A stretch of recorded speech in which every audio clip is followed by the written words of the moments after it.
নমস্কার। নমস্কার। আপনারা এসেছেন আরোহণের তবু মনের একটা প্রোগ্রামে, অনেক অনেক ধন্যবাদ তার জন্য। তো আপনাদের নাম এবং কেমন লাগলো একটুখানি যদি বলেন। আচ্ছা, আমার নাম হলো সর্বাশিস সরকার অ্যান্ড আমি বাসিন্দা হলাম শিলিগুড়ি। দার্জিলিং নামটা শুনেছেন হয়তো, খুব বিখ্যাত জায়গা, হিল স্টেশন। লাইক একটা পরে একটা শহরে, যেরকম আমরা সেকেন্দ্রাবাদ, হায়দ্রাবাদ, তেলেঙ্গানা স্টেটসে, যেখানে একটা ভাষা, একটা কালচার, যেটা আমরা বিশ্বাস করি সব সময় ম্যাটার করে, আমরা সেই কালচারটাকে এখানে মেনটেন করতে পেরেছি। প্লাস এটা আমার প্রথম ভিজিট এই কালচার ক্লাবে, অ্যান্ড আসার পরে লাইক রবীন্দ্রনাথ ট্যাগোরের ফাংশনটাই না, একটা বাঙালি যে কালচারটাকে সেটা খুব সুন্দর হয়ে ধরেছে। সে আসা, ডাক, খোঁজ, অনুষ্ঠান থেকে খাওয়া দাওয়া থেকে নিয়ে পুরোপুরি মনে হলো কি না আমি আদৌ কি আমি বাইরে রয়েছি কি না সেটা বিশ্বাস হচ্ছে না, মনে হচ্ছে আমি বাড়িতেই আছি, আমার নিজের পরিবারের সঙ্গেই আছি। খুব ভালো লাগলো এই আয়োজনটা। বাকি তো আমাকে নিয়েই বলতে পারবে আরও ভালো।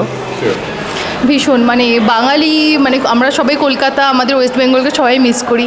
হায়দ্রাবাদে আসার পর এভাবে বাঙালিয়ানা ফিরে পাওয়া, প্লাস বাঙালি পরিবেশ, আর এত সুন্দর আমাদের মানে কালচার অনুষ্ঠান, এত সুন্দর আয়োজন করেছে। খুবই ধন্যবাদ আপনাদের এত সুন্দর করে ডানার জন্য। আমরা বারবার ফিরে আসতে চাই এবং থাকতে চাই। অসংখ্য ধন্যবাদ। Thank you.